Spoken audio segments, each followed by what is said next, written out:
Thank you all for being here. I'm really in the arts and entertainment business, have been my whole life. I'm a music maker, I'm a writer, I make records, I write books. And this subject, economics, even though my father was a CEO of a company and chief financial officer, I never paid any attention to it. I'm one of the many people who, I'm certain there are people in this room tonight, who didn't know the difference between monetary and fiscal policy.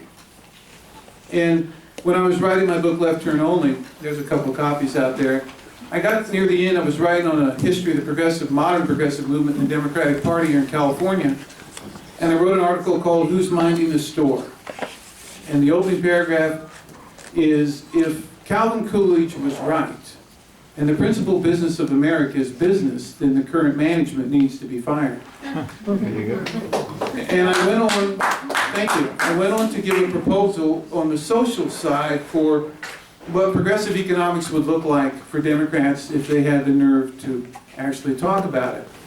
And along the line, I met Mark Pash, and I started working with Mark on some of the progressive economic policies that he'd already worked out and written about extensively. And so the last third of my book on politics here in California from the progressive movement is all economics.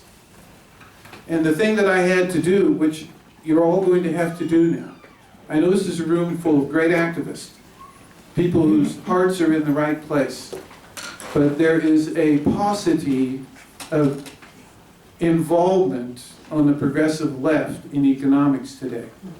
Because economics is not something you can just show up in the street with a sign and be conversant in. You actually have to study it.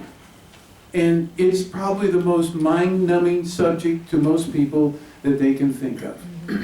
So one of the things to encourage you to study, I've spent the last few years studying economics, reading all the books, books like The Big Short. If you don't know what a CDO is, or a credit default swap, if you can't really tell somebody in a couple of sentences the difference between monetary and fiscal policy, then you really don't know economics. And you can't make a cogent argument on why the progressive left should take over the government and economics if you don't even know what it is. So, in order to humanize it and get you in on it from both a historical side, and Nomi has written extensively about the history of it and some other things that we'll get to talking about, and from the empirical side, Mark has a complete new progressive economic theory. He is really one of the leaders in this in the country, and a great website.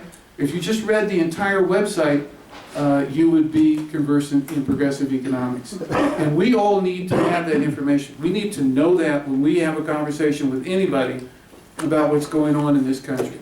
So what we're going to try to do tonight is, with these two great minds, and these really are two great minds, we're going to try and make that more human to you, make it more relatable to you, so you can understand how we got here and the possibilities of getting out of where we're at, because that's going to be very important. So let me start first with Mark. Mark was named by Money Magazine as one of the top financial planners in America.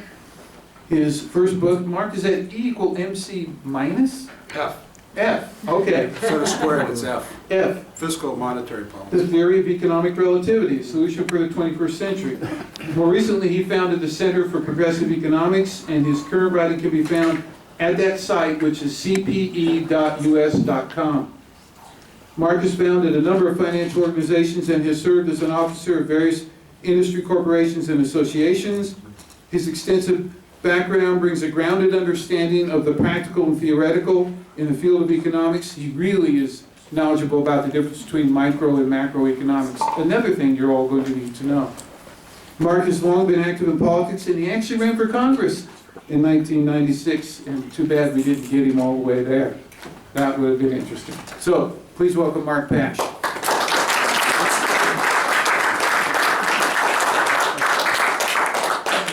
Our other great mind, Nomi Prins, is the author, and I love this title, All the President's Bankers. And she's also a journalist, speaker, respected TV and radio commentator, a former Wall Street executive, author of 5 other books, and Nomi, I love the titles to your books, including Other People's Money, It takes a pillage. Her writing has also been featured in New York Times, Fortune, Mother Jones, The Guardian, The Nation, and other publications. She's a senior fellow at Demos. Her latest book is so relevant. Robert Reich had this to say about it. The relationship between Washington and Wall Street isn't really a revolving door, it's a merry-go-round. And as Prins shows, the merriest of all are the bankers and financiers that get rich off of the relationship, using their public offices and access to build private wealth and power. Disturbing and important. You're going to want to read this book. All right, so let's get right into it. I've got a few questions, subjects that I would like each of our guests to speak about, and then we'll kind of throw it open to the whole room. But these questions are designed to help you understand some of the things they've been doing and that they've been thinking about, some concepts which hopefully will spark something in your mind and you can ask a question. Let's start with Nomi. So Nomi, you spent a lot of time researching your current book and archives around the country. What was your motivation in writing All the President's Bankers, and what are the main themes? I didn't want to write a book on economics because I thought it was boring. No, I wanted to actually look at the individuals that are behind what drive the decisions that get made. But that was up here. Down here, I was writing a novel, actually. It was called Black Tuesday. And I wrote a novel called Black Tuesday, and in it, there was a scene of these 6 bankers. And we have the big 6 banks today, we had the big 6 banks then. And it turned out that the individuals who ran these banks had family ties going back to the early part of the century as well. And there was this idea of these men got together in a room together, and in 20 minutes during the crash in 1929, decided how they were going to save the markets. You know, you put in 25 million, you put in 20, okay, let's go. And for like a day that worked. The money got put in, it went into the stocks of the companies they had interest in, the market went up, the press was happy, Herbert Hoover thought he would get reelected. Everybody was really thrilled, and then all of a sudden, over the next few years, everything crashed, the market lost 90% of its value, 25% of the country was thrown out of their jobs, foreclosures were up in, etc. But what was interesting to me was just how these people in this room just decided what to do, and Herbert Hoover is sitting in Washington on pins and needles wondering how they are going to save things. And then you fast forward to what we've all recently seen in the crisis of 2008. You also had predominantly 6 bankers, or a big 6 set of institutions. You had individuals making decisions. They were government positions now, all meeting in the same room. Then it was separate rooms. But there was a through line, and there was individuals that were involved. And then that through line went back to the beginning of the century, back to the panic in 1907. And so I just started to see patterns. I used to study math, and I just saw patterns in people. And so this book is really about patterns in people and their stories and their connections and how those impact the decisions and have impacted the decisions that have been made in this country through wars, through crises, through economic booms and busts, through over the past century. A great book. Mark, when I first started studying your theories of economics and writing with you, a word stuck out for me, and I know everyone else that I've talked to who's come across this, and I cringe every time I hear a Democrat on TV say the word redistribution. I just cringe because it's so inaccurate. But you started writing about the word that should replace it, recirculation. Tell us about your theory of recirculation. It's actually pretty simple. So what's important is that you correct everybody when they talk about redistribution. And it says it's not redistribution, it's recirculation. And the reason is, if you take money from the rich or the poor, We'll let Mike go closer. Rich or the poor, then and you give them money, okay, during some sort of redistribution, about the biggest one. What happens? They spend it in our businesses and they give it right back. Yeah. And we get richer. So that is a very important, so you really got to change and think it's not a redistribution of wealth, it's a recirculation. It always goes right back to the businessman in their practice, in their thing. And I'll give you a local thing, because even military spending is recirculation.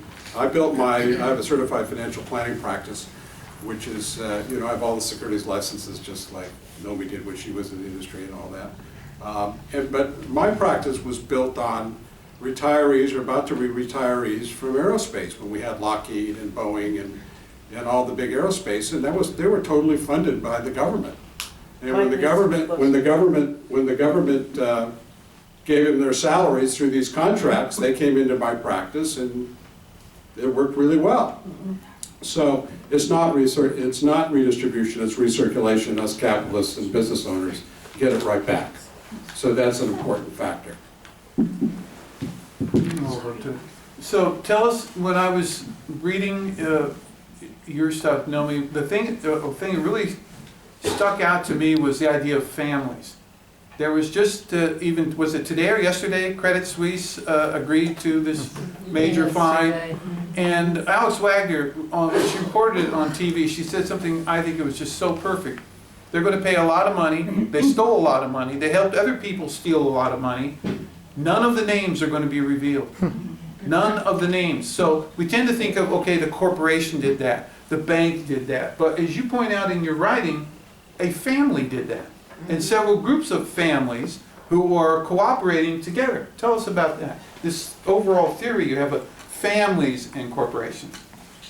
Yeah, when I went to trace all these connections, starting in that room in 29, going forward, going backward in time, I started to see the patterns and put them together. I went through all the documents of various presidential archives, and I noticed that the same names kept on coming up through administration after administration. It didn't matter if the president was a Democrat or a Republican. It didn't matter whether the Treasury Secretary was a Democrat or a Republican.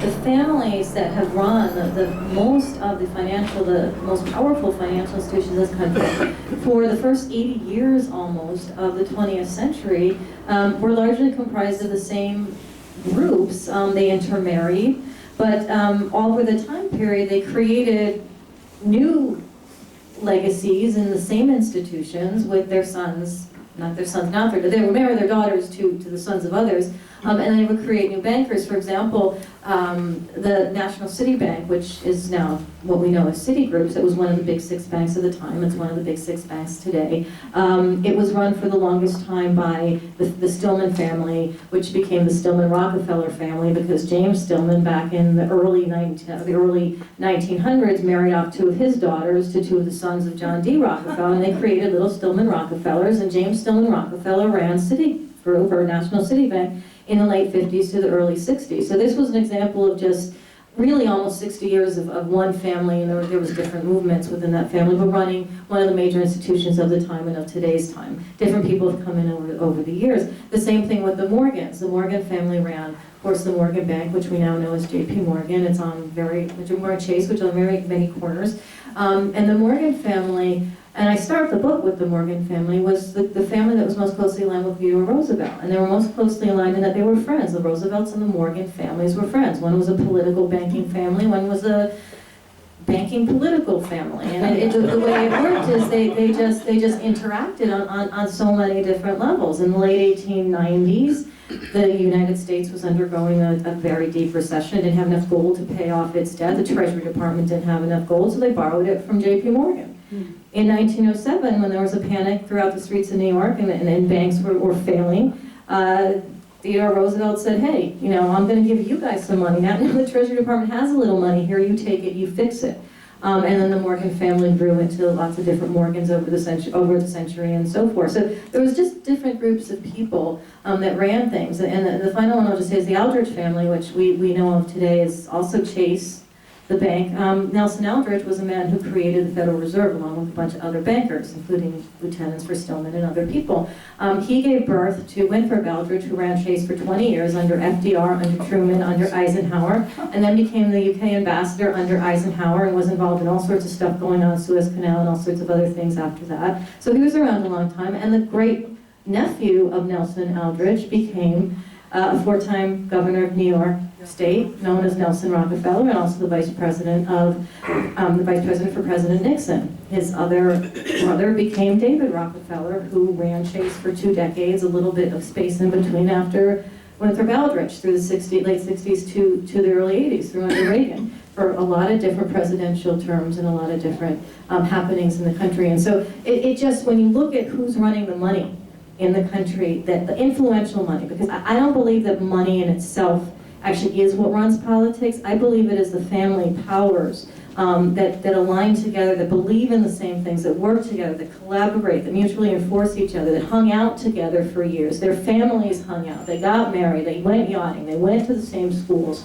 And that's the kind of stuff I trace into all the events that have happened. So the debutante balls in New York are really more meaningful than we thought. Well, as they are in London, this is to some extent, John F. Kennedy in 1938 was at a coming out party for his sister Kathleen, who was killed shortly thereafter because his father, Joe Kennedy, who was FDR's first head of the SEC and then the UK ambassador, was in the UK, had this great party, at which he invited David Rockefeller, who was going to LSE at the time. So the JFK and David Rockefeller met in 1938.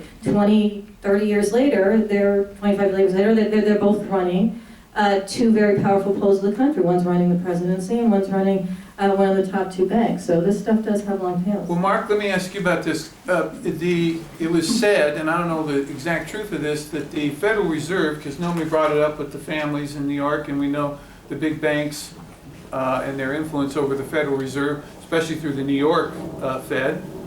Tim Geithner came from there. It was said that they gave out $16 trillion in the crash of 2008. So where'd they get $16 trillion to give out? How is this money made? Because I heard the other day the entire debt of the United States is $16 trillion. So if they could give away $16 trillion that we didn't have, but our debt is still $16 trillion, and nobody who had an underwater house got bailed out, but everybody who owned a bank got bailed out. How does the money work with the Fed, Mark? Well, the Fed is on, and we'll tell you a little Closer, bit how the monetary system works. This is what created the money. There's a computer below me. That's all they have to do in the New York Fed in New York is they push the key on a computer and it creates whatever money they want to create. Out of nothing? Out of nothing. Out of thin air. All fiat money is out of thin air. It's just backed by law. So that's how they created $16 trillion. Taking a little, we'll talk a little bit about the monetary system so everybody's on the same page. So you understand what's going on a little bit. Before that, I'll give you a quiz, because she mentioned Chase Bank. Who was Chase? Anybody know? Samuel P. Liz? Chase. Sam Chase, Samuel P. Chase. Yeah, who was he? Multi-millionaire. I remember. The Secretary Treasurer other than Lincoln. Goes back a little farther. She didn't start her book there, but it goes way back. Here's the key thing that you have to understand. When you make a deposit in a commercial bank, which is a Wells Fargo, Bank of America, etc., the bank doesn't loan out your deposits. The bank is what creates the money. They will create money in order to loan out. They are not a direct intermediary like a mutual fund. A mutual fund only uses your money. The bank creates the money. And they create the money using only debt. Someone, either the government or privately, has to go in debt for money to get into circulation. This system does not work. It hasn't worked since the beginning of it started 1,000 years ago. It eventually will collapse. So no matter who's running it, if you had St. Francis of Assisi running it, he would collapse it, okay? Because the system doesn't work. And human beings, we're inherently quite flawed, okay? And we make mistakes, no matter how well trained you are. So the key is to get the correct system to create and just distribute new money. And the important thing is create. So these bankers have the power to create money. And if you opened up a little printing press in the bottom of the basement, how much could you print? Okay, now it's all digital now, so you just need your computer to push a button. So that is an immense power. And that's what breaks down the system.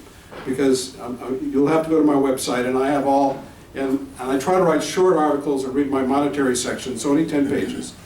And I'll give you out my card if you don't remember my website. Minerva, who helps me, and Brad, we have cards, and you can get my website from there. And that is the key issue. Who creates the money? Now, according to the Constitution, it's Congress. Article 1, Section 8, Clause 5. Okay? So that is the major debate, because it's not who runs it, it's what they're running. Okay? And if you have this power to create money, you're going to all drift to that power, because that's where the money is. Okay? And we have to bring that power of creation, not necessarily distribution, the creation power back out of private hands and into the public arena. And there are two ways of doing it. There are two proposals out there. One, create a new monetary authority under the federal government. And my favorite is just give it back to the legislature, because they do it anyway, indirectly. When they do deficit spending, okay, that money is basically bought up by the Federal Reserve over time, and they use that little finger and print money and pay it off. So it is not a debt, okay? There is no such thing as a national debt. It's a national monetization account. We never have to pay it back. We haven't paid it back since Andrew Jackson. Andrew Jackson paid it back in 1835 and eliminated the money from our economy, and of course we went into a depression because no money. The single greatest cause of the Revolutionary War was when the Crown, not the Boston Tea Party, is when the Crown took away the colonial currency and sank the colonial thing. And that's not my opinion, that's Ben Franklin's opinion in his autobiography. So money is a very, very key issue, and all we're trying to do is to start the debate. And you notice there's no debate on that. Because if you take the power of creation of money and make banks intermediaries like mutual funds, you eliminate a lot of this corruption, a lot of this money, a lot of this political things that go on. And that's the system on the website, and we can talk about it on questions. But it's very important. That's very interesting. So Nomi, for you, a question for you now. The Mark's talking about how the money is created by the Fed. You're talking about how these families control the banks Mark's are talking about now, where the only way the money is actually put into circulation is through these big banks and their debt. But you also say in your book that JFK and Nixon had a different relationship with these bankers. How was their relationship different?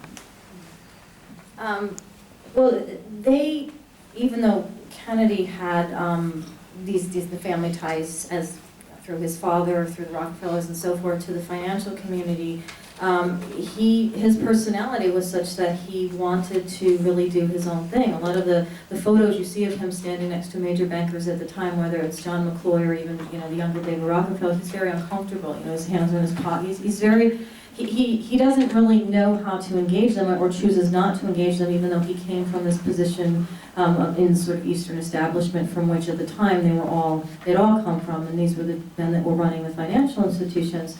Nixon, on the other hand, came not from the establishment. He came from here. He came as a very gritty politician with a lot of issues, but he sort of worked himself up. But he had the same kind of adversarial relationship with some of the bankers, and through both of them, and this kind of relates to tangentially to what Mark was talking about. Under both of them, the bankers at the time wanted to find a way to be less constrained with respect to money. They wanted this idea of fiat money, or money that could be printed, as opposed to for them having to reserve, say, gold or something else behind it. They didn't want to do that. They wanted it to go away. So there started to be this idea, as bankers were expanding internationally, and they were competing more internationally after World War II with counterparts throughout Europe and so forth. They didn't want to be tied to having to reserve anything against their positions, against their expansion. And so one way to avoid doing that, aside from bashing regulations that had come into play to keep them sort of in control during FDR in 1933, was to get rid of some of that standard. And they really did push Kennedy to do that. It didn't exactly happen under Kennedy. He, in fact, wanted to put up more barriers to their expansion into other nations, which they pushed back on. David Rockefeller wanted to expand into Latin America, private interests and so forth. And JFK had this idea that the best way to fortify neighboring countries was to allow them to have their own economies and to sort of trade mutually in a position of mutual strength, rather than have it be the United States being supreme over them, which was what the bankers wanted to do. And then under Nixon, by the time, LBJ in between was just friendly with all of them. But he was very interesting, and I spent a lot of time at his life. He was very interesting because of just his personality. Obviously such a politician, and such a you give me that, I'll give you this. That he, in his first speech in December, a month after JFK was shot, he had a speech to the business community where Sidney Weinberg was there, who was the head of Goldman at the time, and all these sort of big bankers, and it was touted in the press as being the best speech to rouse the businessman in America that the businessmen had ever heard. And this was sort of what he did. So he had them on his page. Nixon didn't. And under Nixon, of course, the gold standard, among other things, was put back, and they sort of, in all the years since, I mean, all the printing, all the bailouts, all the third world debt crises, the Asian crisis, the Mexican crisis, the subprime crisis, is all based on less and less constraints to what the financial institutions can do. Less political constraints, less financial constraints, less asset constraints, and plus all the same power relationships they have anyway that they've built over these years that they can use to get policies into play that benefit them. Well, talking about politics, and Mark, you can, you know, we hear Republicans, especially coming out of the Fox infotainment system, talk about everybody has to balance the budget in their household. You got to get your checkbook out, and you got to balance your budget, and that's what's really wrong with the world, which leads to, of course, the austerity craze. You know, we must balance. But that flies in the face of the true definition of micro and macroeconomics, doesn't it? Correct. Macroeconomics, or Put your mic up there. macroeconomics as what to, it gets heavy after a while. Macroeconomics is what everybody thinks. Everybody thinks on a macro basis, revenue in, expenses out, net profit. That's micro. That's what business is, okay?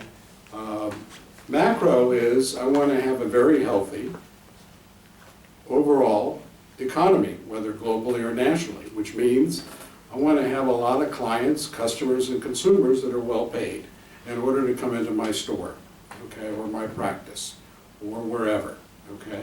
That's macro.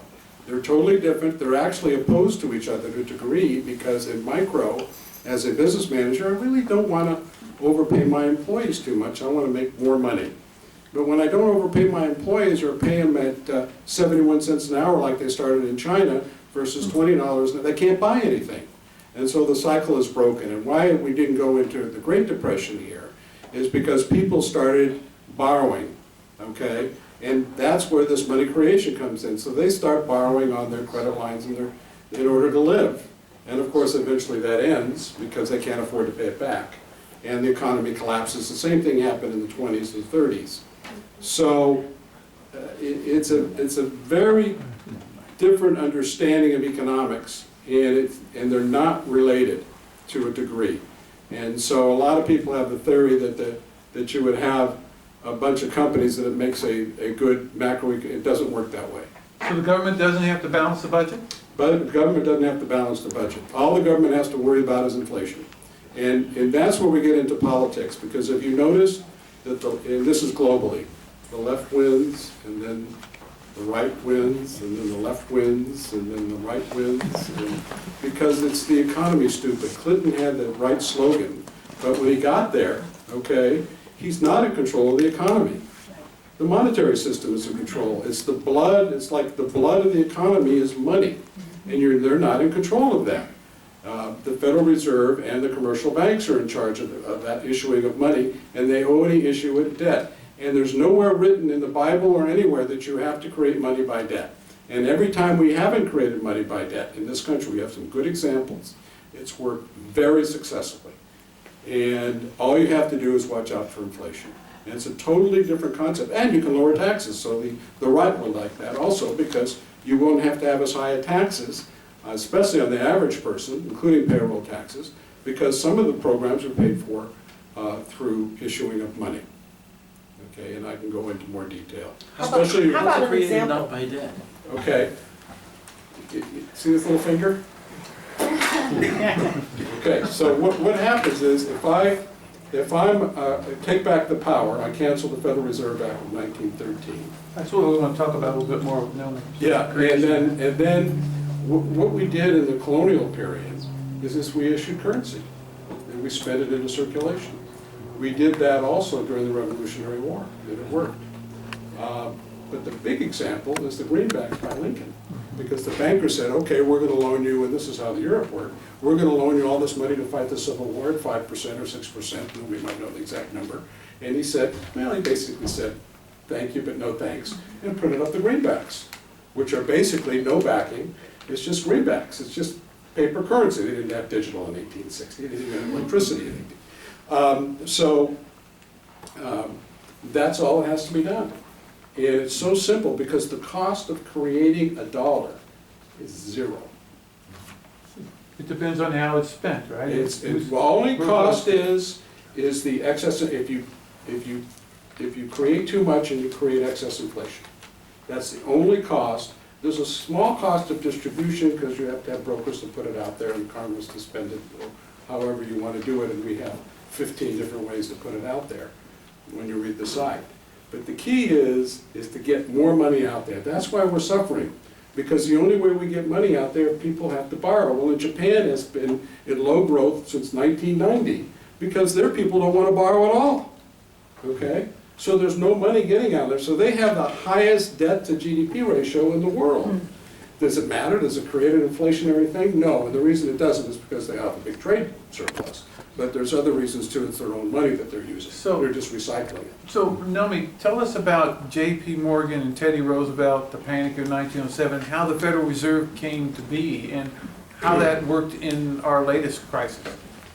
Yeah, I mean, after the period Mark was talking about in the Civil War period, and the bankers, there were a bunch of recessions and panics between the Civil War and 1907, but the 1907 panic was the thing that really got J.P. Morgan and James Stillman and George Baker and the men that were running the financial institutions, and also had close associations with Roosevelt and then with Taft and then with Wilson, to decide that they needed something else to create something like currency so that they wouldn't have to create it, they wouldn't have to trust each other. There was something at a federal level that could provide them this idea of credit, this idea of money that they could then use for their own purposes. They wouldn't have to raise it themselves. They wouldn't have to have the 1 a.m. meeting that they had during October 1907, where J.P. Morgan's, well, the second meeting, 2 meetings they had at around midnight in 1907, where J.P. Morgan, the second meeting is at the Manhattan Hotel in New York, and this guy named Frank Vanderlip is kind of the lieutenant of National City Bank, and he's running in and out, and the press is downstairs, and the Treasury Secretary Roosevelt is waiting somewhere else in another building because they don't want him around, for them to decide how they are going to save this banking system that is failing, because there are depositors standing outside in the middle of the night being beaten back by policemen outside of institutions that are closing with their money inside them forever. And there is no recourse for any of these individuals to get their money out. So Teddy Roosevelt's concerned, everybody's concerned. J.P. Morgan says, great, I got $25 million that Roosevelt has allowed the Treasury to give me to decide anything I want, to save anyone, save myself, it's your decision, you know, it's your decision. And got his friends to raise money too. And his friends also put in money to save banks. They didn't save the banks that were failing. They saved the banks that they wanted to fortify, that they were friends with, that would be stronger in future years. So they didn't save something called the Knickerbocker Trust Company, which was the one that was failing with all the people outside it. They saved the Trust Company of America because they had relationships in there, they had investments in there, their friends ran it. And so just like more recently, where a bunch of people in Washington and Wall Street got together to save themselves and sort of the closest alliances, that's exactly what happened back then. But after that, even though J.P. Morgan used not a single cent of his own money, it was Treasury money, and he got James Stillman to ask William Rockefeller to issue shares out of Standard Oil Company and raise some money from them and give it to him to make the decision with, used none of his own money, got heralded a king by the New York Times and other papers at the time anyway for saving the panic. Teddy Roosevelt says in his memoirs that he diverted the nation from a catastrophe. Of course, that's a word that we've heard very recently as well. Hank Paulson on his knees in front of Nancy Pelosi saying there's going to be, you know, a catastrophe if you don't give me TARP money, etc. All of this kind of has its patterns in history. After that, J.P. Morgan decided, as did Nelson Aldrich, who I talked about before, one of the senators on the Finance Committee, we need something else to back us. And that something else became the model for what is now the Federal Reserve System, which is 12 member banks, which all have as their members the private institutions who feed into this and basically say, we need money, we need liquidity, you know, take your finger, do what you need to do and help us. And that's really what we have. So between 1907 and 1910, there's lots of meetings, lots of traveling. Nelson Aldrich, the senator, went to Europe with James Stillman, the banker. They hung out, they had parties, they visited the Central Bank of England, the Central Bank of France, gathered information, gave many, many documents to Congress, and finally by 1910 there was a meeting at Jekyll Island, a very exclusive club off the coast of Georgia, where the only member of the 6 people that went there to discuss the final blueprint was not present, J.P. Morgan. He was the one who had the membership to this club. The 6 men that were there, Nelson Aldrich, an assistant treasurer, and 4 bankers, all of whom were his lieutenants. met, created this plan, went up to Washington, presented it, went through back and forth political channels to decide how best it would help the New York branch, the Wall Street contingent of the establishment. And by 1913, as Mark mentioned, under Woodrow Wilson, the Federal Reserve Act was signed in December 1913, in a very sort of quiet December period when no one was really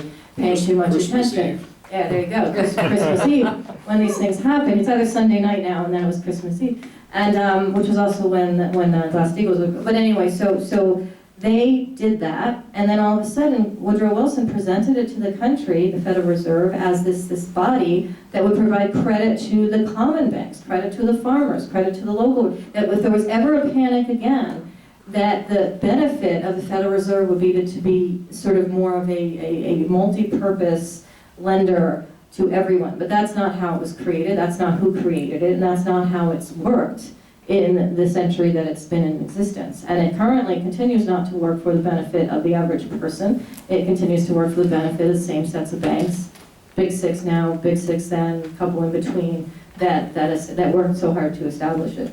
So, Mark, the Federal Reserve, I mean, I know you're all understanding now what we're talking about, and that's the idea of money and how it's created and who gets it and how it gets into the system and how the bankers in New York and these families that they represent have corralled that system where it was initially only given to the Congress. Now it's actually in this other body. But Mark, on the left, we usually talk about solutions from a point of view. You always hear a lot of people say, well, communism didn't work, that was too bad, everybody couldn't share. But socialism is good, because everybody gets what they need, and then something like Greece comes up and people go, well, yeah, but if everybody got what they need and nobody went to work, that wouldn't be cool. So is it possible for capitalism to work, or is it also just an unworkable system, or are there flaws that make it unworkable that could be changed? And what economic system do we go to in the future if we are not going to do these family banks? Yeah, there are four flaws, major flaws to capitalism. And we were on the way to really solving most of them until the worst economic president in the history of the United States was elected in 1980. And we started going back to 19th century laissez-faire economics. And 19th century economics, of course, failed and collapsed. Mark, can you hold it, Mike? And so... Mark, hold it. Mike, got him. Hold it like Yeah. this. Yeah, okay. Well, you know, my arm gets a cramp. You know. Other arm. You know, yeah. Use it here. Oh, somebody else can hold it. No, fine. And so,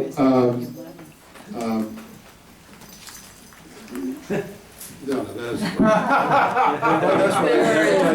So you have a problem. I can bring my book His out. book. Oh, My yeah. book I was didn't do published that. in I just 1999 wrote that. predicting the crash, because the monetary system has to crash. Because what happens is when they create money only by debt, they don't create the interest. Everybody understand that? Okay, and so how do they pay back the bank and the interest? They can't, because it's not there. So the system eventually collapses. It's an unsustainable economic system. Okay, so getting back to Brad's question, there are four major flaws. I'll go through them really quick because they're on the website. And the first one is the Republicans solved with the Sherman Antitrust Law. And we need to really expand that because we've moved back into monopolies and oligopolies, and that's our trust legislation, passed by Republicans and implemented by a Republican president. Then when FDR came around, he got into this recirculation where he started bringing back, and what's the biggest recirculation program? Social Security. Social Security. It's not the greatest. Why? Because what we're doing is we're taking the money from our poor kids and paying their parents, who are a lot of times wealthier, although 65% or around 60% of Social Security recipients, that's their major income. That's their largest income, okay? Think about that, okay? So that's the largest recirculation program, and we need more of that. And The Economist magazine came out and said the same thing recently, which is interesting, that we can't do it through wages, that we have to do it through government subsidies, being Medicare, medical for all, free education, et cetera, et cetera. And that's how you eliminate inequality. And create better customers, and everybody's in business. And the main thing is, of course, the number one issue is monetary reform, and that is to, the Federal Reserve is neither federal nor a reserve. They don't have a reserve of money, they just have their finger. Okay, okay, and it's not federal, none of the employees that work for the Federal Reserve are federal employees. They're really, it's a private banking institution. They do send their profits back to Congress after they're well paid, I might add. So, but it's basically a private institution to support the banks. That's why they bailed out the banks instead of the people. If they bailed out the people and paid off all their mortgages, the money would go back to the banks anyway. They couldn't figure that out, it was too complex. That's what they did. So, okay. So we proved, and the other thing is, it's because of Wall Street, is this short-term thinking. Capitalism really works if you're in the long term, okay? And this concept that government doesn't operate well, capitalists, private business doesn't operate too well. How many, there's 1923, we started the Standard & Poor's 500 companies. How many are still on it? Like 15, okay? How many are still on the original Dow 30? Anybody know? 2. It's one. Who is it? GE. GE. Okay, a lot of people have heard me already. Thomas Edison that's Thomas Edison's company. Well, these companies don't last either for a lot of reasons. And we have to start thinking long-term like the Japanese. They're very good. They got interrupted by World War II, and then they had a little blip, and then they kept going afterwards. That's because they had 100-year plans, and they think in the long term and not the quick buck. Okay, and Wall Street has forced people to, and our tax laws have forced people, and the monetary system has forced people to think on short-term profits rather than larger long-term profits. And that's why these businesses go kapooey. Okay. So, Nomi, this is for you. With the small circle of banking families and individuals having all this influence over all these decades through different administrations, first, does it even matter who's in the White House if the banking policies continue the same under all the different administrations and so-called different political parties? And then there's this guy named Tim Geithner who's out. He's out peddling his book called Save the Stress Day. Tests. Sort of a cover your ass kind of thing. And but anyway, his take. What's your take on him and the work he did in the Clinton administration? He's been around a long time, folks. And at the New York Fed under George W. Bush, and then as a Treasury Secretary under Obama. It seems like he was trying to rationalize that we must keep the system that failed going because it is actually working. As crazy as that seems. Well, Tim Geithner is the example of why it doesn't matter who is president. I think we just clarified that between all the positions he's had to have had such an influence on financial policy and where money gets placed and who gets saved from his different spots. I was on a show last week about when his book, he just had this interview with Andrew Ross Sorkin, and they talked about how there was nothing else he could have done at the time except what he did, and I was like, you should call your book I'm a Totally Awesome Superhero, and which is kind of how he's positioning himself.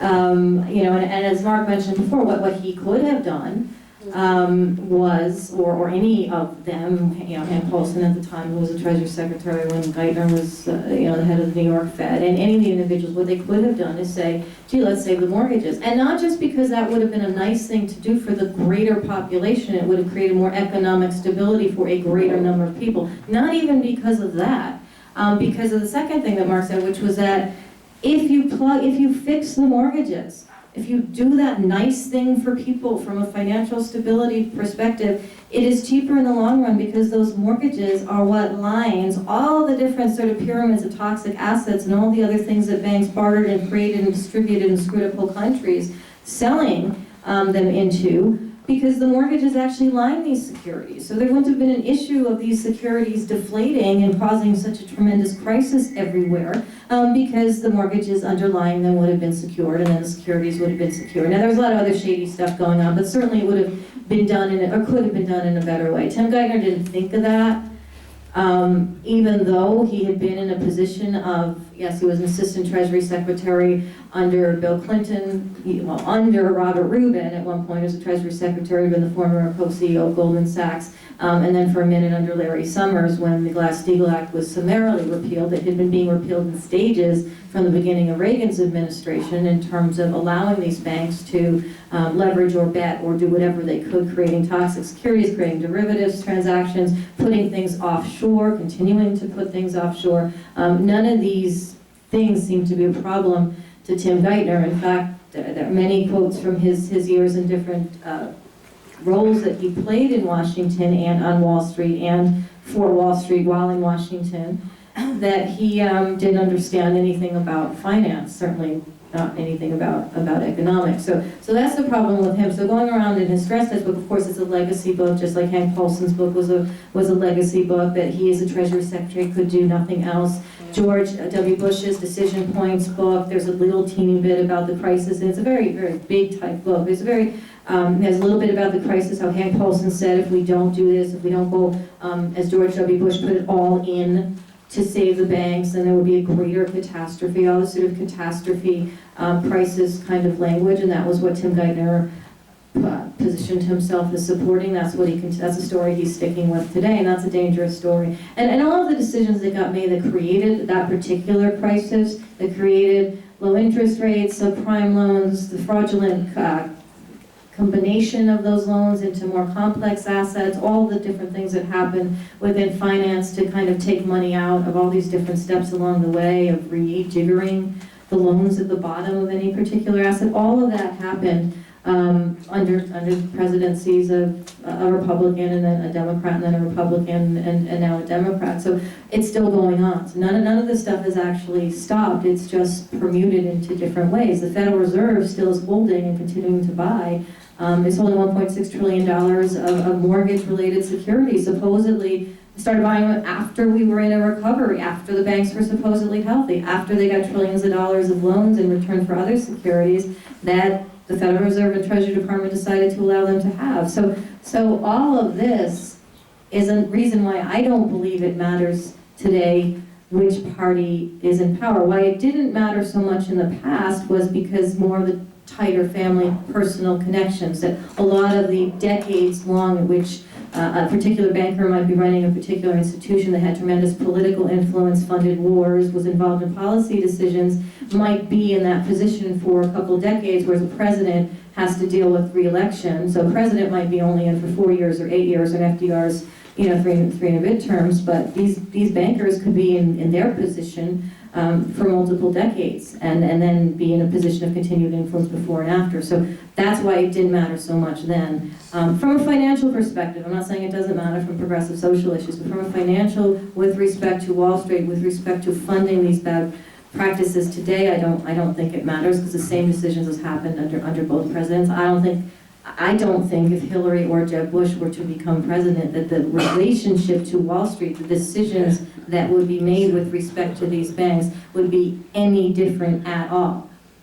So in that respect, I don't think it matters. So one more question for both of you, and then we'll open it up to everyone in the room. Given that the National Corporate Party and its two wings, the Democratic Party and the Republican Party, have shown that they are not going to change this system, and that they have created the greatest inequality anybody in this room has ever seen in their lifetime, and there is no solution put on the table by any leading political figure, what is your prescription for fixing this immense inequality that's global now? First Mark and then Nomi, and then we'll That's a open it up. long answer. But let's give it a short. Before that, I wanted to solve, because we have some environmentalists in the room, and those are my friends in the room, I've heard this before, but I want to give you Put some the real microphone. practical ideas, This is my cheap mic, it cost $100, what do you think? If you could create money for no cost, right?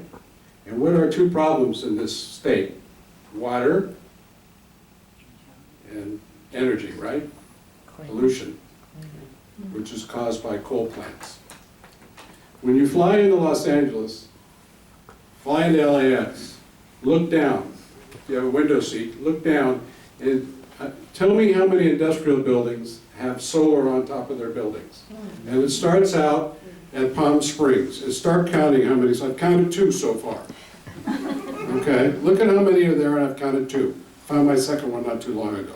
One guy who was smart, he put his initials of the company on the solar, and that's a smart idea. And then we were at the environmental summit, and the Manufacturers Association guy said, well, really it's not practical. It's not practical because, not because of taxes and credits, it's because it costs money to put it up, okay? Now, money is free. Remember, it doesn't cost anything. So I'm gonna give every business owner a 30-year loan at 1% to put solar on their roof. And we don't, solar panels on the roof of their industrial buildings, forget these little houses. These industrial buildings are huge, okay? On their solar, in their houses, there will be a line, it doesn't even start the payment until 30 days after they're operational. The payment on that mortgage, okay, it's not just direct currency issue. The payment on that mortgage is far less than their power bill. Far less. So you can even pay for maintenance and sell the power and make a profit. It's so cheap. See how money stops everything? There would be a line around the block of those industrial building owners to get that mortgage. So what's the negative? Well, you'd have to watch out for price gouging, so you have to limit it in geographical reason. When you fly into Portland, because my kids live in Oregon, there are a lot of industrial buildings. In Germany, there's no sun in those places. This is Los Angeles. We have too much sun, okay? So, and we don't have any solar, two buildings, I've seen two buildings and I do a lot of flying. So that's how you solve the solar problem, okay? The water problem. Drive up and see what micro irrigation, everybody know what drip irrigation, okay? How much is drip irrigation in the San Joaquin Valley and the Imperial Valley? And then go to Israel where it's 100%, okay? And so this is low-tech stuff, it's a plastic tube. And with water going through, I mean, I could make it, and I'm not very good at things like that, okay? So if you had a 30-year loan, the life of the equipment, 1%, okay? The payment, the water bill, and the lack of pollution even that they have to pay for, the water bill is so much lower than the water bill, they would all have micro irrigation. It should be 90% of both valleys where they grow everything. So your solution sounds like the interstate highway system and things like that, where we go out and we invest Right. in social projects which create a better economy and not necessarily debt. Yeah, Why aren't they doing it if it's so obvious? because the bankers have control of the money and they want their piece of action. They create the money. It's okay to have their piece of action on money that they want to invest of their own money, but they create the money. So they get a piece of our And so it's not taxes that stifle the system, it's the amount of interest that's going to the Wall Street and the monetary system is just sucking the money out of the economy. And so when people don't want to reborrow, okay, so how does money stay in the economy without debt? People have to go bankrupt, they don't pay it back. So when you pay back your loan, the money goes down, okay? That's what happened. The wealthy during the crash of '08, who had money, we start paying back our loans. So then the money supply went down, okay? So we need a progressive banker to finance. We need a public bank. We need to take, yes, we need that too. We need to take the power of monetary creation, very simple, not the classical, the power of money creation away from the banks and put it in the federal government. Not the distribution necessarily, but the creation, okay? Because these guys, you would want that power. I would like to have a little printing press called the computer in my basement, you know? As much money as I needed. And that's where everybody gravitates. That's why the gravitation to Wall Street. That's why the stock market's up. So let's just get Nomi's comments on how would you solve this insane inequality we have, and then we're going to open up to the room. Well, I think on one level, it is a political financial philosophy that allows this to exist. It allows the Federal Reserve to have been created, to have been here for all these years, to sustain a flawed banking system that doesn't provide the money to the general population at the levels that it retains this money to be a speculative bet, or whether that is in the United States or whether that's in any other country or on any other commodity or in any other form that it sees fit. So on the one hand, yes, having the ability to have a call on the creation of money from Wall Street is definitely an important thing to do, but it's also important. The idea, for example, of Glass-Steagall was not just a legislative act. Okay, it wasn't just that there was a crash in 1929, there was a depression through 1933, and FDR said, I'm going to beat up the banks. That's not what happened. What happened was that the bankers at the time, including some of these families we talked about, including, for example, Winthrop Aldrich was a very good friend of FDR. They went sailing together, their sons went sailing, there was a lot of social ties, there was a lot of trust. He popped up to be the head of Chase in the wake of the crash of 29 in the beginning of 1933, and he said, along with James Perkins, who was running National City Bank, another friend of FDR's, that it was important for them as bankers to have traditional banking intact.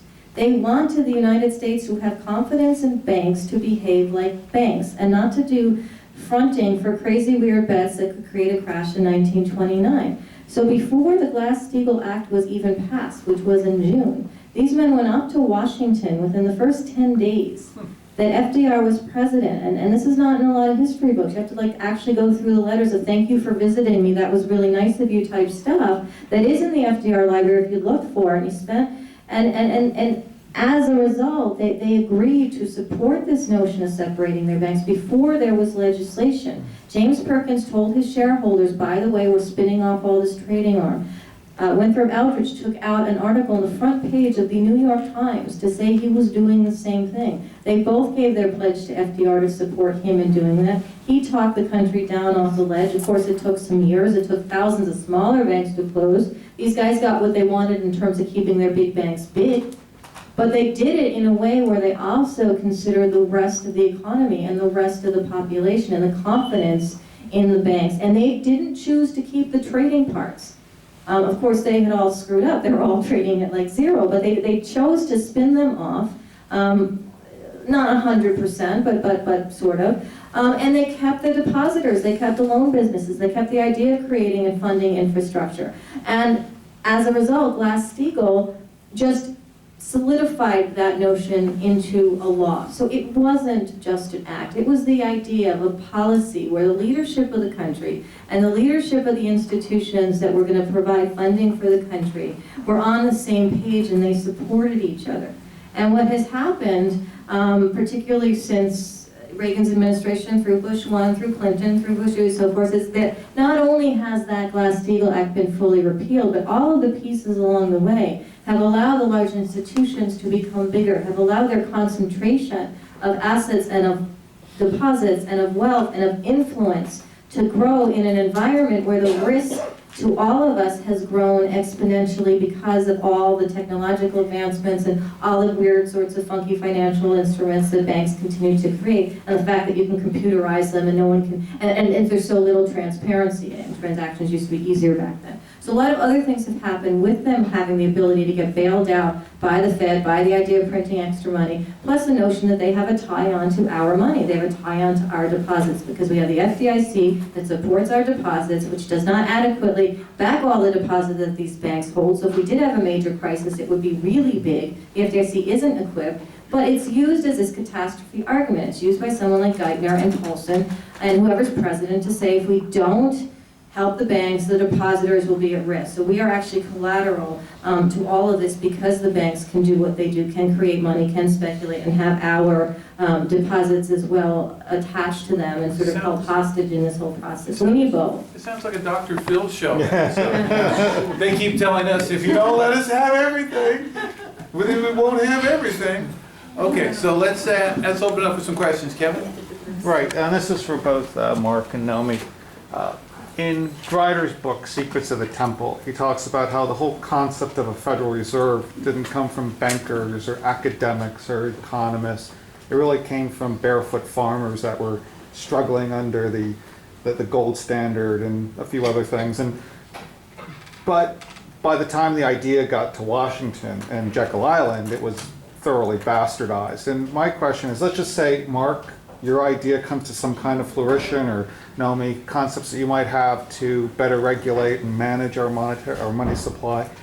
You know, what's to keep, again, this ruling class that you mentioned in your book from getting a hold of it and turning it to their own aims and putting their spin on it? I think you're a little wrong on the populist movement that Grider mentioned, but that's how it started. Basically, our founding fathers put it together.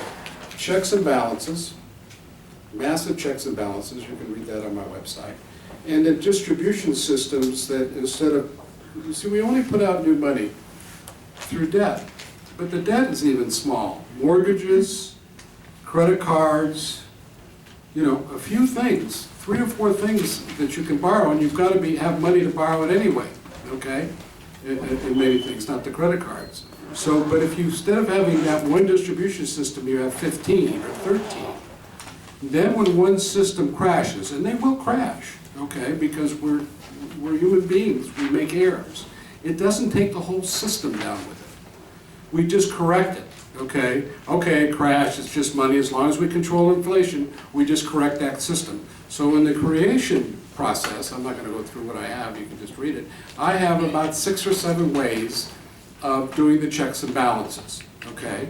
And then in the distribution process, again, if you have a dozen or more distribution systems besides the commercial banks, then you're not all tied up in one system. And when it fails, or, you know, we have criminals, okay, then you just correct it, you put the people in jail, and you correct the system, and you go forward, but it doesn't collapse the entire economy of the world. And that's the system, and that's what the you know, our founding fathers did. Nomi? Yeah, I mean, the idea is they were trying to get off of this tyrannical connection between power and money, but what we've had, particularly in the last century and different periods before that, is more of a consolidation of people have political power and people who have financial power, and then being on the same page. You know, acts didn't get abolished by themselves. There was a give and take, and there was a reliance on a political system that allowed the financial system to be as powerful as it is. So from a ruling class perspective, from an elite group of people in both Washington and Wall Street, there also has to be a leadership readjustment. It has happened in times before, you know, between the 30s and the 70s, or at least the late 60s. There were times where, you know, there were large institutions. They were becoming a little bit bigger, but they weren't trying to take over everything. They were still run by families. They were still involved in political decisions. They still had impact on our policies. And the presidents also asked for things from them in return, and both were aligned in the same manner. They believed that a more solid economy at home would benefit both of them. It would benefit the bankers, it would benefit the presidents, because relative to the rest of the world, their policy was aligned. They believed that a strong America at home equaled a strong America outside. And after World War II, that's exactly where America was going. It has been expanding into other countries, militarily and financially, and the places where there were military branches, there were also new branches of Chase and National City Bank and so forth. But that policy alignment worked for the country also, because there was a kind of political financial checks and balances aside from a structural one that required bankers to be restrained, and it required politicians to do what's also good for the country. And that's why you could build superhighways in the 50s under, I mean, Eisenhower is much more to the left of Democratic presidents today, but under a Republican president, where you had bankers also suggesting that taxes be cut for individuals before they were cut for corporations. So you had mass infrastructure being built, and you also had rich people suggesting that there should be more of an equality in the tax system. That there was a different mentality going on. There was much more so, and it wasn't perfect, but there was nothing like that. And I mean, there's something like that for Mark, but in terms of the leadership that is in power right now. This gentleman here. So where and when has trickle-down economics worked? In reality, it's not really a theory. Okay, it's just a political word. Would you repeat the question? Oh, you talk about when does trickle-down economics work? And it's really one trickle-up economics is what it should, but it's really not an economic theory. You can't read it in any books, it's just a political word. It's a political theory. Yeah. Where and when has it worked? Never. Never.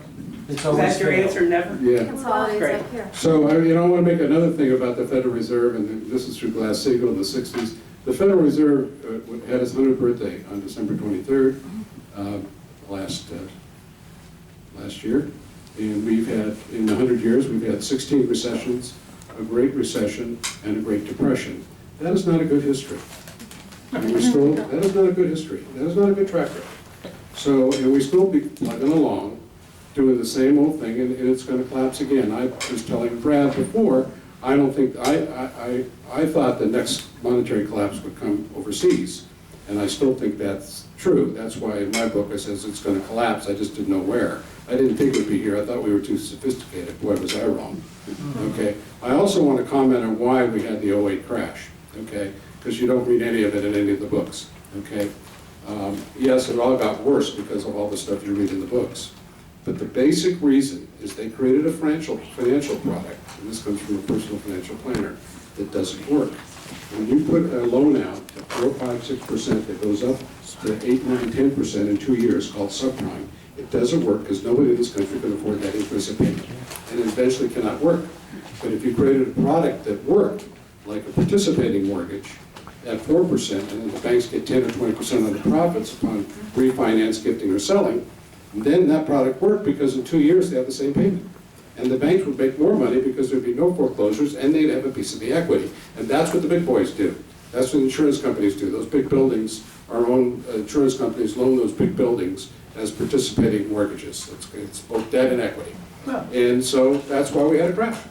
The lady over here? I have a question for Nomi, and it's more philosophical than economic, but it's there. And the very people who are being the most damaged by the current policies promulgated by the Republicans and perhaps by the current administration are the very ones who are voting for the people who have these policies. Got any idea why that's happening? I do. Yeah. I already talked about it. You're on Yeah, a if you train. don't, you have ideas? I have them. Okay, you You're go on a first. train. Go for You it. go first. Okay, I'll go first. Because the Tea Party slogan, keep government out of my Medicare, of course, is lack of education, because people think on a micro basis and not a macro basis. And that's what I stated, why the right gets elected and then they lose, and then the right, because they're looking for some solutions, and they're not in charge of the game, okay? And that's the reason we have all this confusion out there. Okay, and until we start debating the monetary system, which is the main driver of the economy, we're going to have this politically. No? I think also, we as a country, and a lot of what we get fed in terms of information about crises and who caused them and where the blame lies, tend to oftentimes blame ourselves as a population. And of course, these mortgages don't work if you can only afford a certain amount and the interest rates go up, but your pay doesn't go up by that amount. Of course, you can't pay that. But there is this sort of propagated notion that somehow it's still your fault. I'm still on shows where I'm arguing. I'm like 1 out of 4 people arguing against individuals who are saying it's all the borrower's fault. And I'm like, well, the borrower didn't create these types of loans. The borrower didn't securitize them. The borrower didn't get AIG to wrap them. The borrower didn't sell them into small little towns in Norway, where I've also visited and seen the devastation. That didn't happen. There was a major pyramid above even the individual loans that were flawed to begin with.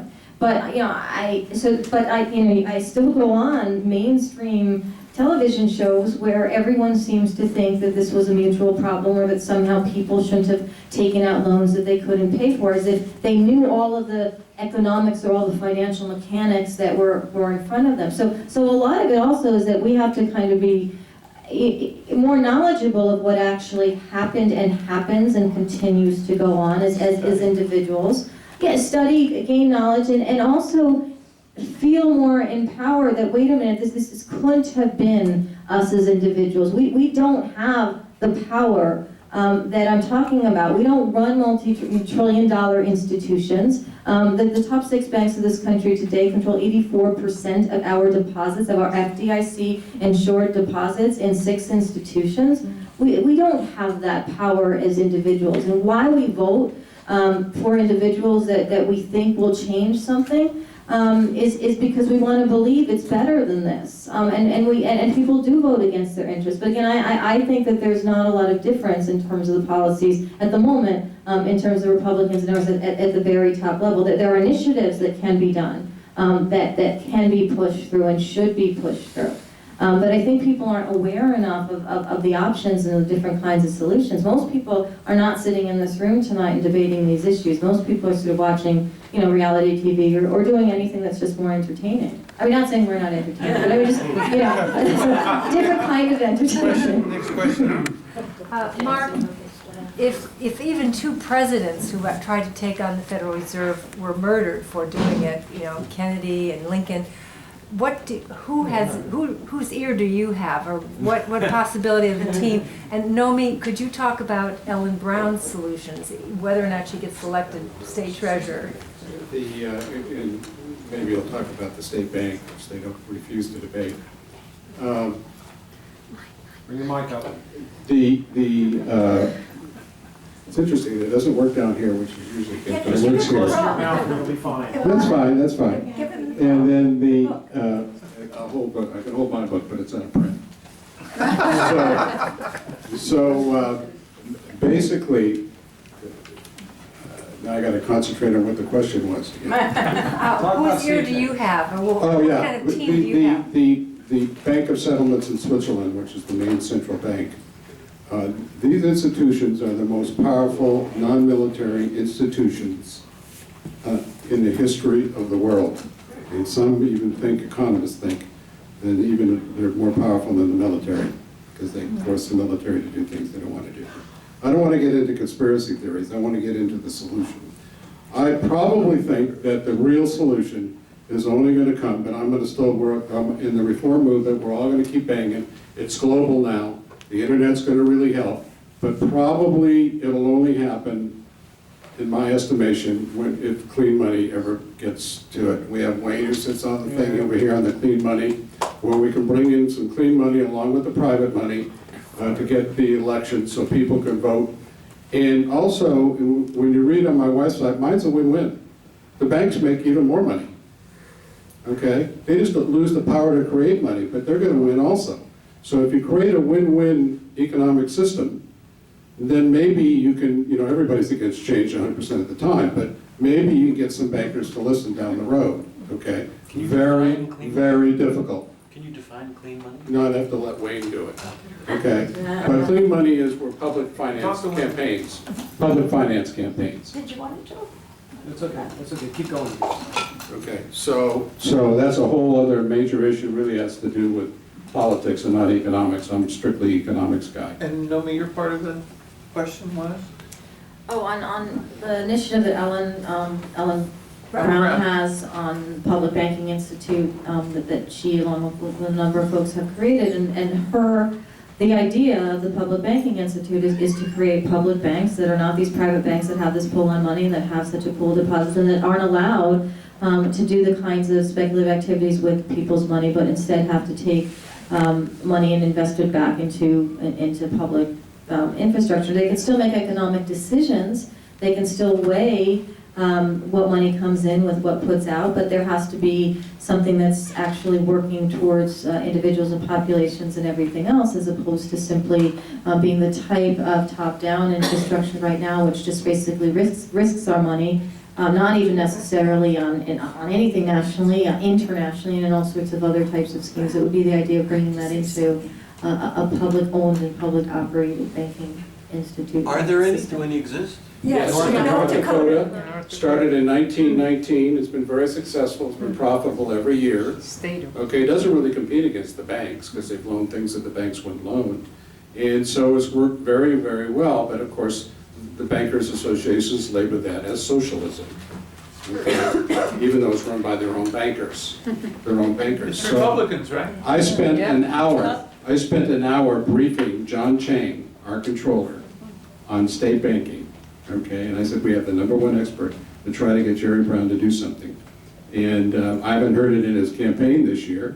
That's why I guess Ellen is running against him. So it's an interesting thing, but we're all battling in the reform movement to get these people educated. By the way, the congressman don't even, if I talk monetary policy to congressman, 90-some-odd% don't even know what I'm talking about. So we know we have a problem. When, The legislature passed a committee, Commission. a commission to study state bank in California, and Jerry Brown vetoed it. Yeah, he's Mr. Republican now. Wow. so So, no, hold on the mic, because we got to wrap this up, and before Eileen says something, we can all stick around, everybody can talk to these two great minds, they've got a lot more on their mind than what you've already heard. Yeah. But final thought from you, Mark, and then from you, Nomi, about, and maybe aim it at, what can people in this room do to bring about the kind of better economic Make your statement. that you're talking about? Why don't you make your statement Oh, about the well, yeah, Let's, Steve, Oh, sure. Ben Cohen of Ben and Jerry's, you ever heard of Ben and Jerry's? come up front. Started a campaign to stamp our currency, which is what I'm doing out here in the lobby. Oh, that's right, yes. Yeah, and it's Use just a the little. mic. Use the mic here. Oh, sorry. It's just a little advertisement, in essence, saying stamp money out of politics, you know. And we're stamping currency, so anybody has currency, it's free, just give me your currency, I stamp it, put it back in your wallet, and when you spend it, somebody sees this, and it might just tweak, if somebody has 2 or 3 neurons actually functioning in their brain, it actually might make them investigate further. So it's just trying to encourage clean money. So, Great. that's all. And Leah, you had an announcement about, About Derek Cressman. yeah, where's he gonna be? He's going to be at Russell Green's house, 5011 Nolene Avenue in Encino, this Saturday from 10 to 12, sharing coffee and bagels So with Derek us. Christmas running for Secretary of State, and they can talk to you about that afterwards? Yeah. Okay. So, Nomi, Yeah. what can the folks in this room do to make a better system of banking? Well, again, we can be aware of the issues that we're talking about, and we can start to engage people just on a regular basis, whether it's looking at, because we don't necessarily have a full public banking system, if it's going even to credit unions or smaller banks, or noticing that you actually are paying more on your credit card with a major institution that you might pay on a smaller local institution, having a conversation, that you realize you're actually paying money to JP Morgan Chase to give them to open a savings account. If you look at the fees they charge relative to the money you put in, you're actually paying them to keep your money. All of these things you can actually mitigate and sort of empower in your own lives, and actually just have the conversations with individuals so this awareness comes to be, and also the press in terms of leadership, because there have been times where there has been a better connection of leadership on the political and financial arena, and some of that's been because we've been in a Great Depression and then in a Great War, and there was a unity of purpose and everything else, and we're not necessarily in a Great War now, which is good. We have wars going on, but we have come out, and we're still, actually I don't think we've come out, but we've experienced a large economic crisis, and it is still ongoing because only holes have been plugged, and they haven't been plugged for individuals. So we can continue to try and get those holes plugged, to get people in positions of leadership to believe that they have the power to at least make their voices heard about these instances, whether it is Elizabeth Warren or Bernie Sanders or different people in different areas who have some floor on the political arena. They are working against a lot of tide of political financial alliances and all these decisions that have been made to put us into the situation we have today. But we can do more. We can support and educate our community, make some small decisions that will have a ripple effect, as well as be aware, as well as support people who are in positions of slightly more power than we have on a political basis, who are also more aware. Mark? Well, in the monetary reform movement, the hardest thing that we do is to explain the system and where it's wrong and how you can change it. It's a communicative problem, but in terms of politics, in my donations, they don't, if they promise to, either at the local level to go into public banking or at the national level to support HR 2990 or resubmit it, which eliminates the creation of money in banks, I don't give them any money. So that's one little solution, and if we all get together, that's what I do for a non-living. I retired to do this some years back, just so we have a better country and globe for our kids and grandkids. Otherwise, they're going to have problems a few decades from now. I won't be here, but they will. So we just keep banging. I tell everybody, I just keep banging on their heads. I give them books. Okay, I give them books, explaining the theory and the solutions, and emailing them. I sent Clinton, I sent Hillary. I said, why would you want to be elected when you're not in charge of the economy? They're just gonna bang on you all for 8 years, Okay, And she said. well, she said. Eileen, you had I wanna be the some first one final present, thoughts? probably. Really just to say that this is going to be on Free Speech TV, so that we can all see it later on. Also, if you want, because we're making videos, if anybody like me can't remember all of this, and it's so important to remember, it can be purchased through Lionel, or you can call me and I'll give you Lionel's connection. Is Lionel there? No, Wayne had something you wanted to say? Oh, yeah, one other thing.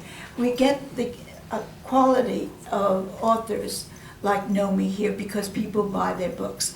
Actually, we've been selling more books through Great Minds than when she's been at several bookstores. So if we can keep this up, in other words, buy the book. And Mark's book. I didn't know, Mark, you have some. It's out of Your print. books. It's out of print. You have some. And we're Brad. I got some books out there too. And Brad has some of his And books. some records. And Lance is out there. Lance had one of the last great minds, The Evolution of a Revolution. So everybody will be convening I outside should have had Ellen and Brown's book. buy books. Wayne? Christmas is coming. Ellen Brown. We should have- Wayne had something to say? Also, the new one's great. Is it? Oh. So I've been listening to Mark and Brad about economics and politics for quite some time. And I want to try and tell you what I say to people to get their brains to switch and begin to understand what Mark is talking about in a way that they can relate to it. Usually with a business person, I'll say to them, which would you rather have? Lower taxes or good quality customers? You can't have both. Which would you choose? And it's always the deer in the headlights look. Well, the reality is they will always come back and say, I want good quality customers. The only way you get good quality customers is if you have recirculation of currency. The economy is like a human body. If blood and oxygen and fuel doesn't circulate through the entire body, eventually portions of it atrophy. And the brain is thinking in terms of the plutocracy and the oligarchy that we have. That's where all the wealth is held and nothing is going anywhere else. And so everything else in the body is collapsing. That's why Sam's Club is collapsing, because they're feeding off of the least wealthy in the economy, and they can't sustain themselves because there's no more currency there. So when you say to people, are you really serious about no more taxes? Then you are really serious about destroying economies. And that's what's involved here. That's why recirculation is the key word. And that means we have a social compact. And if they say, but that's socialism, you say, you live in a socialistic society. You drive the roads we all pay for. You fly in the air without crashing because the FAA is a government agency. You have the military, etc. Break it down for them so they understand they're a part of a system. And then they will begin to start thinking out of the box and realize that everything they've been taught is wrong. So let's just end it up. I Right. Convene outside. thank you all for being here. Thank Nina Merson.